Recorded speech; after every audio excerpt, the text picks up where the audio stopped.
They have new investors, and minority stake is now also owned by the same family that owns Chanel. Luxury brands and stores were supposed to get better towards the end of the year, but now that predictions look like that's not gonna happen.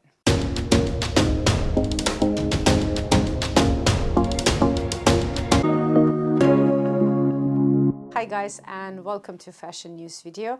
I found a lot of interesting topics for this video today. We're going to go through luxury news, what's happening with designers, especially high-end brands. Then I'm going to tell you about two brands. They're going to open their first store in Europe.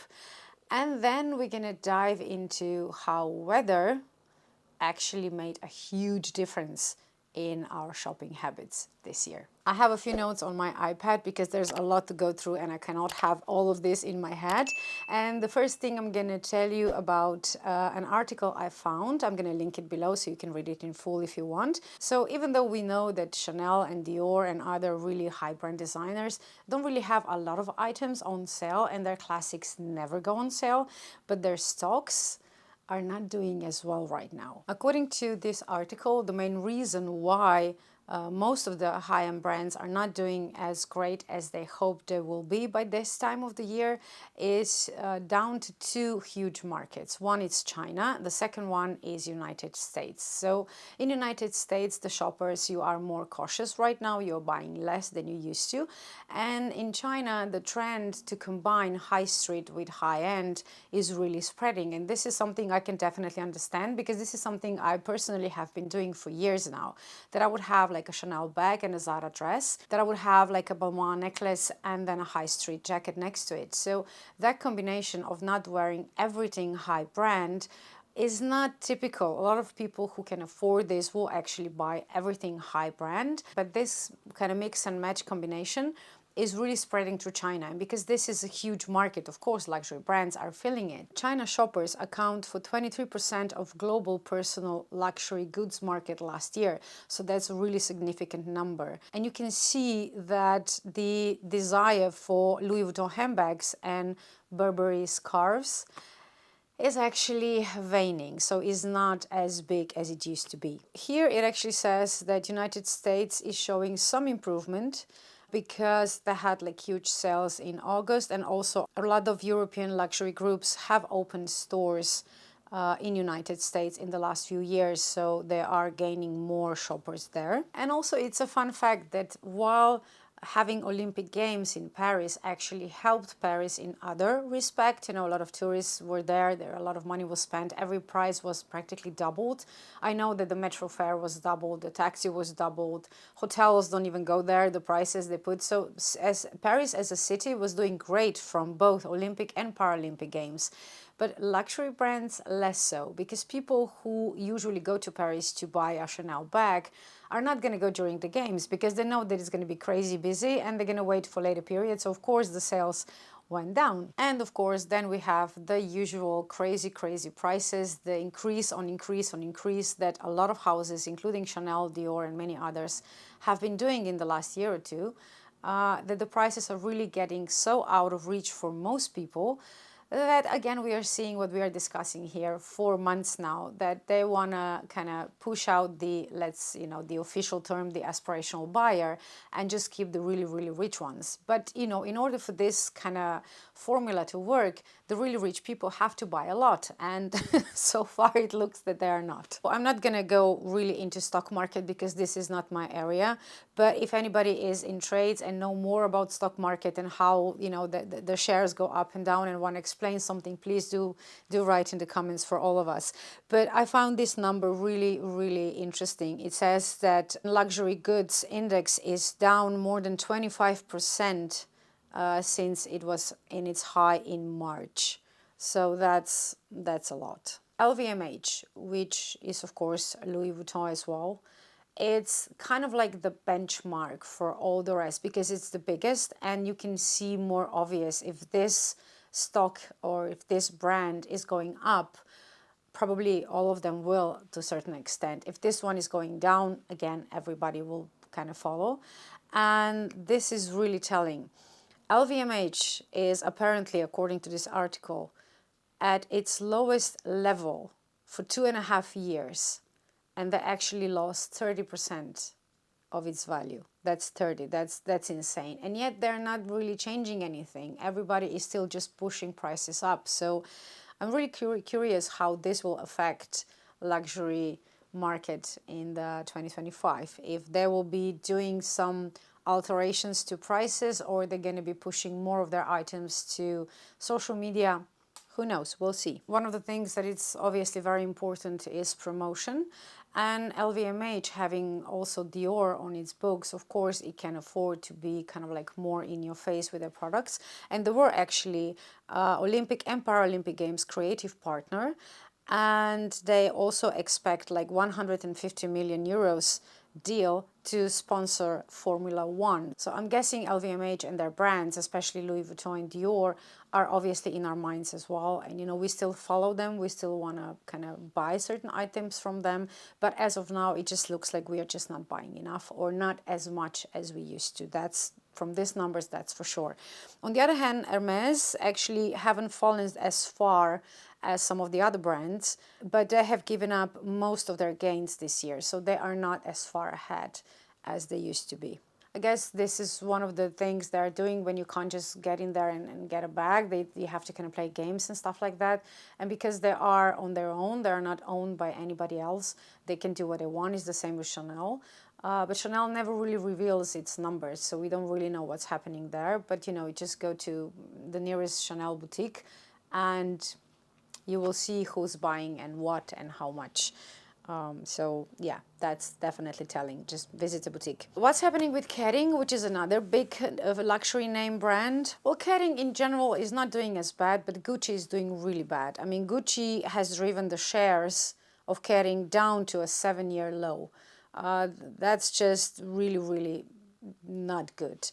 And even though I can kind of understand, because Gucci is really not inspired in the last few years, the items I saw, none of them were like the items you say, I want to have this. But they have to work on their PR, they have to work on their commercials, and you know, they have to, I think they're going to have to change their approach, because Gucci right now, most people, when they think of Gucci, they think of the film, not of the brand anymore, and they're gonna have to switch that. They're gonna have to switch our projections into Gucci items, and I hope they will, because I have a few Gucci items and I really love them. They are not from, you know, last few years, but still I wear them a lot. I love them, and it's still one of the brands that I do like. But to be honest, after the Gigi belt, I do not remember any item coming from Gucci that would be like everywhere and people lasting after it, and everybody wants to have a piece of it. I really do not remember anything after that belt, and that was like what, 6-7 years ago now. So Gucci, you need to step up for sure. So 2 new stores are coming to Europe. Specifically, they're coming to Paris. Now Estée Lauder will actually open Balmain Beauty Boutique in Paris. And it opened on September 24th, and that was the day before Balmain fashion show during Paris Fashion Week. So it was all coordinated, and there were going to be a special store for Balmain Beauty. Now, I'm not sure that Balmain Beauty is already in our heads as much as, let's say, Dior Beauty, but because Chanel was kind of like the first of the big names that went into cosmetics and, you know, makeup, we all know that Chanel has makeup and cosmetics as well. Now Balmain, of course, wants their share of that cake. So this boutique will actually house Balmain's entire beauty range, and then this is said to be gradually expanded. This is on the Rue de France Bourgois, and this is the same street where Estée Lauder actually opened Bobbi Brown's store, its first store in Paris in 1991. So this is their signature location, and they want to keep it in that part of Paris. You have a lot of different cosmetics on that street, and now you're going to have Balmain Beauty as well. For some, this next news might be even more excited, because the Row will actually open their first boutique in Paris, and this will open in the first arrondissement of Paris. They are known for their quiet luxuries, so these photos, they are no surprise. Obviously, the row will not look like any other shop because it is very kind of like quiet luxury and very minimalist aesthetic. This is probably why I don't own anything from them, because even though I like my basics, I want to have a little bling on it. And this is just, it's a really good quality brand. I think we can agree on that by now because they have been around for decades now. But it's just the question of what you prefer and what's your taste, and the row is not really my taste yet. Maybe it will come in years, who knows. But obviously that Mary-Kate and Ashley Olsen, twin little babies from Full House, are behind this brand, and this was also opening on September 24th. They said when they were talking to Vogue that spending time in our boutique should be a unique and special experience. For us, it's as important as our clothes. So they're going to have like works of art. They are dating mainly from the first half of the 20th century. So it's not just the clothes. So if you're going to go to this boutique, definitely check the artwork on the walls. And this is their 5th shop in the world. They have 3 in United States. They have it in New York, they have it in the Hamptons, of course, and in Los Angeles. And then they opened in London, and now they have Paris.